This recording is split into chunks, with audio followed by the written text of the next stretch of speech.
चलिए आगे बढ़ते हैं। अब ऐसी समाज सेविका की बात करते हैं जिसका गुणगान जनता ही नहीं अब सरकार भी करने लगी है। जी हाँ, हम बात कर रहे हैं सबिता सिंह सरोद की, जो हमारे साथ आज हमारे स्टूडियो में मौजूद है। सबिता सिंह सरोद जी 10 से 12 वर्षों से समाज सेविका के रूप में अपना अहम योगदान दे रही है। मुख्य समाज सेवी का काम बेटी पढ़ाओ बेटी बचाओ, जिसके नारे को इन्होंने सार्थक भी किया है। ये समय समय पर धार्मिक कार्यों का भी आयोजन करती है, जैसे गोवर्धन परिक्रमा का आयोजन करवाना, और इसके लिए देश भर के जितने श्रद्धालु आते हैं उनके रहने खाने पीने का इंतजाम भी करवाती है। साथ ही अपने वॉलंटियर्स को भी उनकी देखभाल में लगाती है, जिससे श्रद्धालु को कोई परेशानी ना हो। इनके क्रांति देश के कोने कोने में मौजूद है। आपका बहुत बहुत स्वागत है सहारा समय पर सरिता जी। सरिता जी, पहले मैं जानना चाहूंगी कि जिस तरीके से आप एक समाज सेवी है, कहाँ कई अहम योगदान आपने दिए हैं, और अगर मैं बात करूं कल प्रधानमंत्री नरेंद्र मोदी का दौरा भी है, तो मथुरा में कॉरिडोर बनने का रास्ता भी साफ हुआ है, और साथ ही इस दौरान चौथी बार बांके बिहारी कहीं ना कहीं कॉरिडोर बनने जा रहा है। चौथी बार है ये कॉरिडोर बनना। प्रधानमंत्री नरेंद्र मोदी कल पहुंच रहे हैं उत्सव में भी, सभी तैयारी में जुटे हुए हैं प्रधानमंत्री के आने को लेकर। कितनी खुशी आपके अंदर और आपके कार्यकर्ताओं के अंदर इसको लेकर है? देखिए सोनाली जी, हमारे अंदर और हमारे ब्रज के सभी लोगों के अंदर बहुत खुशी है कि कल वहाँ हमारे प्रधानमंत्री मोदी जी पहुँच रहे हैं। बहुत ज़्यादा खुशी है हमारे सब लोगों के अंदर, वहाँ जन जन के अंदर बहुत खुशी है। और कॉरिडोर की बात यह है कि देखिए काशी विश्वनाथ मंदिर कॉरिडोर बना, और गुजरात में सोमनाथ मंदिर में बना, और उज्जैन में बना, उज्जैन मंदिर मध्य प्रदेश उज्जैन मंदिर में बना, तो इससे बहुत सुविधा मिलती है। ऐसे ही हमारे उत्तर प्रदेश में 2017 में जब योगी जी मुख्यमंत्री बने तो पहली बार ब्रज तीर्थ विकास परिषद का गठन किया योगी जी ने।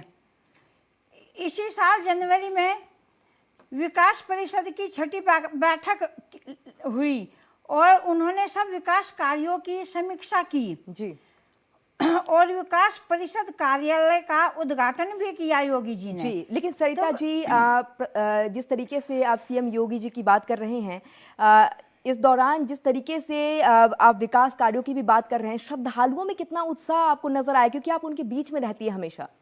श्रद्धालुओं में बहुत उत्साह है, क्योंकि देखिए भगवान जी के दर्शन करने के लिए देश विदेश से लोग आते हैं जी। तो हमारे देश में ही नहीं, विदेशों में भी नाम है हमारी मथुरा कृष्ण जन्मभूमि का। तो देखो प्रत्येक श्रद्धालु में बहुत उत्साह है, क्योंकि जगह मिल जाएगी। अब कंजेस्टेड जगह है, छोटी छोटी गलियां हैं, तो वहाँ भगवान जी के दर्शन करने के लिए सभी को बहुत सुविधा मिलेगी। मथुरा में बहुत विदेशी आता है, अंग्रेज बहुत आता है, तो सभी को बहुत सुविधा मिलेगी। वहाँ सभी लोगों में बहुत खुशी का माहौल है, बहुत उत्साह का माहौल है। और जो थोड़ी सी रुकावट थी डाल रखी थी, कुछ लोगों ने विरोध किया था, तो वो भी हाई कोर्ट ने रास्ता साफ कर दिया, क्लियर कर दिया वहाँ कॉरिडोर बनने के लिए। तो सभी लोगों में बहुत उत्साह है, उत्साह की लहर है कि अब मथुरा में एक भगवान जी के दर्शन करने के लिए ऐसी ही सुविधा हो जाएगी जैसे कि और जगह की है मोदी जी ने जी। तो बहुत उत्साह है सभी लोगों में। बिल्कुल। सबिता जी, ये भी जानना चाहूँगी मैं कि आपके काम की चर्चा जनता के बीच जितनी है उतनी अब कहीं ना कहीं सरकारों के बीच भी है, वहाँ भी पार्टियों के बीच भी आपकी चर्चा लगातार होती रहती है। तो अगर टिकट दिया जाता है पार्टी के तरफ से, आप पर भरोसा जताया जाता है, तो इसको लेकर आपकी तरफ से क्या कदम उठाए जाएंगे? अगर पार्टी की तरफ से टिकट दिया जाता है तो मैं इसके लिए तैयार हूँ। और वहाँ पर हमारे हेमा मालिनी जी सांसद है और बहुत अच्छा काम कर रही हैं। लेकिन हमारी बीजेपी की ये नीति है कि 75 वर्ष से ऊपर टिकट नहीं देती। अगर हेमा जी को टिकट मिल जाता है तो भी मैं तन मन से उनके साथ काम करूँगी, और अगर नहीं मिलता है तो मेरे को बीजेपी सदस्य बना मेरे को टिकट देती है तो अभी मैं बहुत अच्छी तरीके से वहाँ कामयाब होंगी, क्योंकि मैं पहले से ही 10-12 साल से वहाँ समाज की सेवा कर रही हूँ। गरीबों की लड़कियों की शादी ब्याह कराती हूँ और हॉस्पिटल अस्पतालों में गरीबों का इलाज करवाती हूँ, देखती हूँ।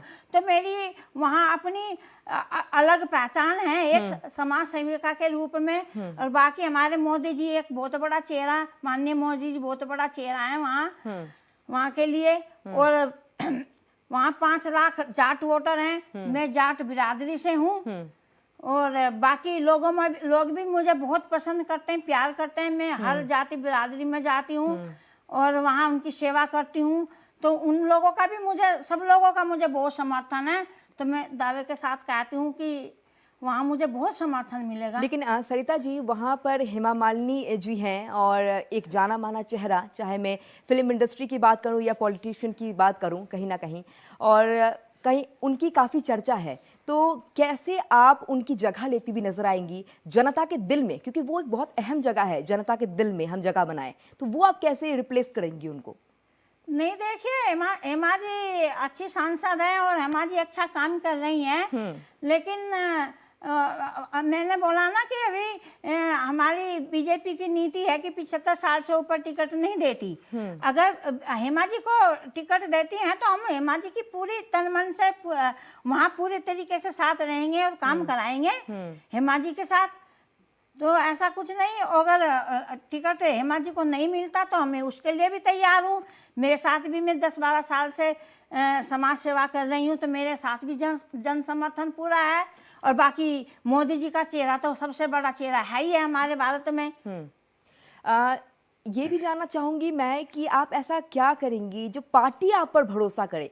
एक समाज सेवी का काम आप बहुत दिल से करती हुई नजर आती हैं, हमेशा आगे बढ़कर सबकी हेल्प करती हुई नजर आती है, चाहे वो श्रद्धालुओं की हेल्प हो या तमाम लोगों की हेल्प करती हुई नजर आती है।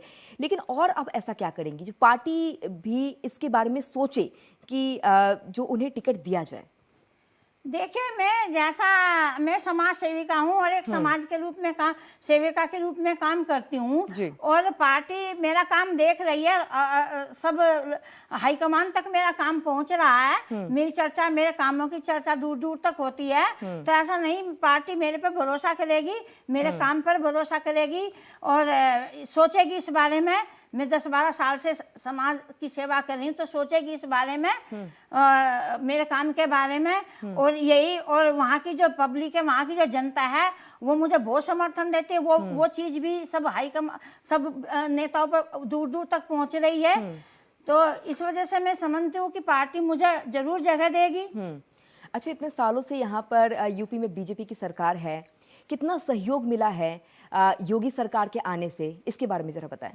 योगी सरकार के आने से बहुत समर्थन मिला है। देखिए, योगी जी ने मथुरा में बहुत विकास किया है जी।